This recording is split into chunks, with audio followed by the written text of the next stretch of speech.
দর্শক, এই মুহূর্তে আমরা দাঁড়িয়ে আছি মিরপুর ইনডোর স্টেডিয়াম, যেখানে আসলে টিকিট প্রত্যাশী যারা আসলে মূলত বিভিন্ন জেলা থেকে আসলে এখানে আসেন এবং খেলা উপভোগ করার জন্য, কিন্তু আসার পরেই আসলে তাদেরকে পড়তে হয় বিড়ম্বনায়। তার ভিতরে অন্যতম হচ্ছে যেই মূল সিন্ডিকেট, টিকিট সিন্ডিকেট, যারা আসলে নির্দিষ্ট সময়ের আগে আসলে এই টিকিটগুলো বাইরে বিক্রি করে দেয় এবং এর পিছনে যারা আসলে জড়িত, বিশেষ করে স্থানীয় কিছু সিন্ডিকেট আছে যারা আসলে এই টিকিটগুলো ব্ল্যাকে নিয়ে বিক্রি করে এবং প্রতিটা টিকিটের মূল্য আসলে যেটা 200 টাকা 400 টাকা নেওয়া হয়।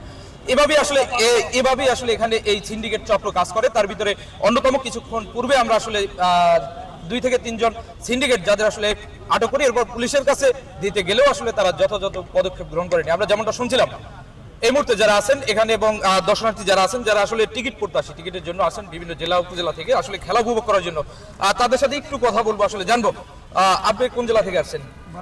ভোলা থেকে। কেন আসছেন আপনি? টিকিট কিনতে। টিকিট কি পাইছেন আপনি? কেন পান না? টিকিট নাই, বলছে 200 টাকা টিকিট, এখন 500 টাকা। এটা কি বাইরে পাওয়া যায়? বাইরে পাওয়া যায় না? কারা বিক্রি করে এটা? বাইরে চক্রে যারা হ্যাকার চক্র বিক্রি করে 500 টাকা যায় না?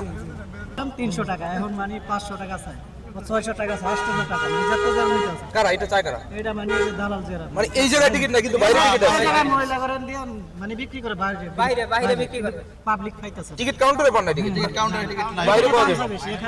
এখানে 800 এই করে দেয়। আপনাদের এখন মূলত আসলে চাওয়াটা কি, যে এইভাবে হচ্ছে? মানে আপনাদের মানে তাকে আছে মানে দেখিছে, মানে আমাদের চাওয়াটা টিকিট আছে, আমরা টিকিট পাইতাছি না, কিন্তু বাইরে বেশি দাম চাইতাছি। আমরা কাউন্টারে টিকিট নাই, বাইরে টাকা হলে টিকিট পাওয়া যায়। এরকম যে 200 টাকার টিকিট ওনারা 800 টাকা চাইতাছে, 700 টাকা চাইতাছে, 1000 টাকা চাইতাছে, কিন্তু কাউন্টারে তো টিকিট নাই। কাউন্টারে বলতে 800 টাকার টিকিট আছে, আর বাইরে দাম বেশি চাইতাছে। আমরা তো আসলে অনেক দূরে থেকে খেলা দেখার আসে, কারণ আমরা তো ওরকম টাকা নিয়ে আসি না যে টিকিট কিনে খেলা দেখবো। অনেক লোক আছে টিকিট পায় না, ওনার কাছে টিকিট পর্যাপ্ত পরিমাণ আছে। মহিলারা টিকিট বিক্রি করতে আছে, মহিলারা কি খেলা থাকে? ওই মহিলার দ্বারা অনেক টিকিট আছে, ওনারা টিকিট বিক্রি করে 800 700 নেবা বলে কেমন হইব? যেমনটা শুনছিলেন, আমরা আসলে শুনছিলাম যারা আসলে টিকিট প্রত্যাশী তাদের যেই অভিযোগগুলো, আমরা অভিযোগ নিয়ে কথা বলবো। আসলে টিকিট কাউন্টারে যারা আছে তাদের সাথে একটু কথা বলবো এবং জানার চেষ্টা করবো, দেখি আসলে তারা কি বলে আমাদেরকে। এই ভাই, কি নাম আপনার? আপনি কিছুক্ষণ পূর্বে এই যে সিন্ডিকেট চক্র আছে তাদের সাথে হাত করে এখান থেকে টিকিট দিচ্ছেন, যেটা বলছেন আমাকে অন রেকর্ড ছিল 200 টাকার কোনো টিকিট নাই, কিন্তু আপনি তাকে 10টা থেকে 20টা টিকিট দিচ্ছেন। কিভাবে দিলেন এটা? 800 1500 2500 কার কয়টা? 800 1500 2500 কার কয়টা? কয়জন? 200 টাকার টিকিট লাগবে, 200 টাকা। 800 1500 2500 কয়েকটা আছে? 800 1500 2500 200 400 টিকিট কই? যেই চক্রের সাথে যারা আসলে সংঘবদ্ধভাবে এখানে টিকিট বিক্রি করছেন, যেটা আসলে বিসিবি থেকে তাদের এ ধরনের কোনো নির্দেশনা দেয়া নাই, কিন্তু তারা আসলে বিশেষ করে এখানে 3 থেকে 4 জন যারা বিসিবির যাদের আসলে দায়িত্ব দেওয়া হয়েছে, কিন্তু তারা মূলত সিন্ডিকেটের সাথে চক্রাকার এখানে এই টিকিট বিক্রির সাথে জড়িত। এর ভিতরে আপনার কেন বিক্রি করলেন? আমার কাছে তখন অন রেকর্ড বললেন যে টিকিট নাই, কিন্তু পরবর্তীতে 20টা টিকিট দিয়েছেন। আমি তার ভিডিও ফুটেজ দিয়েছি। কেন, কিভাবে? হ্যাঁ, আমি তো ওরা ধরলাম, কিভাবে দিলেন এটা বুঝি না। আমরাও দেখছি, আমরা বাইরে এই যে আপনারা দেখছেন সিন্ডিকেট যখন টিকিট চায় তখন টিকিট থাকে কি জন্য? আমরা যখন টিকিট চাই তখন বলেন 200 টাকা 400 টাকার টিকিট নাই, 800 1500 2500, কিন্তু কিছু লোকজন আছে তারা আইসা 10টা 11টা করে টিকিট নাই। কিভাবে নাই এটা? তখন টিকিট আসে কোথা থেকে? আমরা তো যেমনটা শুনছিলেন, আমরা কথা বলার চেষ্টা করলাম যে টিকিট কাউন্টারে, যেখানে এখন আমি দাঁড়িয়ে আছি 3 নম্বর গেট, এখানে আসলে মূলত বিসিবির পক্ষ থেকে তাদেরকে টিকিটগুলো বিক্রি করতে দেওয়া হয়েছে, কিন্তু তারা কালোবাজারি যারা আছে, বিশেষ করে সিন্ডিকেট চক্র যারা আছে, তাদের সাথে আসলে আতাত করে এখান থেকে টিকিট বাইরে বিক্রি করে। তো আমরা দেখবো আসলে এর সমাধান কোথায়। বিশেষ করে প্রশাসনের যে লোকজন যারা আছেন তারা আসলে নীরবে দাঁড়িয়ে আসলে এগুলো সহ্য করছেন। এখানে প্রশাসনের দায়িত্বে আছে ফরিদ সাহেব, তার সাথে আমরা একটু কথা বলবো।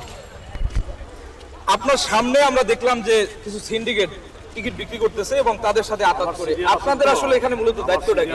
আব্দুল বাড়ি, উনি যা বলার বলবেন। এখানে আমি আসলে আমার সিটি রাখি। আপনার আনসার সদস্যরা দেখলাম যে আসলে টাকা দিয়ে টিকিটের বিনিময়ে আনসার এখানে নাই। দুই একজন, ওরা কি আপনার সাথে নাকি? কিন্তু আপনাদের মূলত কি দায়িত্ব বসে থাকা বা মূলত কাজটা কি এখানে? একজন পুলিশ সদস্য, আপনি সহ 5 জন, আর আমার একজন সিটি আছে, 6 জন আছি আমরা। 6 জন। মূলত আপনার কাজটা কি এখানে? এখানে আইন শৃঙ্খলা রক্ষা করা থেকে আরম্ভ করে আমি বললাম না, আমার সিনিয়র আছে, সেই না, বুঝতে পারছি। আপনার কাজটা কি সেটা? আমি এখানে যে আসি আইন শৃঙ্খলা রক্ষা করা, এখানে আইন শৃঙ্খলার কোনো বিঘ্ন ঘটছে না, ঘটছে সমস্যা হচ্ছে যে যেটা মূলত কালোবাজারি এবং চিংড়ির চক্র যারা আছে আসলে এই চক্রের সাথে জড়িত কিছু লোক। না এটা আমি সামনে পরেও নাই, আমি দেখি। আমি তো আপনাকে সামনেই ধরলাম, কিন্তু আপনি তো কোনো ব্যবস্থা নিলেন না। আপনি তো তার থেকে টিকিট উদ্ধার করতে পারলেন না। ফুটেজ তো আমার কাছে আছে, উদ্ধার তো আপনি করবেন, আমি তো আসলে উদ্ধারের দায়িত্ব আমি রাখি না। উনি তো বললো যে আমার কাছে টিকিট থাকলে আপনি দেখতে পারেন। টিকিট তো ছিল, আমি বললাম, কিন্তু আপনি কোনো পদক্ষেপ নিলেন না। আপনার কি আসলে তাদের সাথে কোনো সম্পর্ক আছে না কিনা? না না, আপনি দেখতে পারেন, আপনি এটা বলতে পারেন যে আমার সাথে কোনো সকাল থেকেই বসে আছি, কারোর সাথে কোনো। কিন্তু বাইরের মানুষজন তারা তো আসলে বলছে যে পুলিশ তাদেরকে আসলে সহযোগিতা করছে। এটা বলতে পারে, এটা বলতে পারে, কিন্তু কেউ যদি প্রমাণ দিতে পারে যে ভাই আপনি এর সাথে ইনভলভ আছেন সেটা। না, এরা বলছে যে আপনি কেন ধরেন না তাদের, আসলে আপনার সামনে করতেছে, আপনি নীরবে বসে আছেন, আপনার ফোর্স নিয়ে বসে আছেন, কিন্তু আপনার কোনো সকাল থেকেই অলরেডি আমরা এক স্ট্যান্ডিং ছিলাম, এখন হয়তো একটু 5 মিনিটের জন্য হয়তো বসেছি, কিন্তু আমাদের কাছে অনেকেই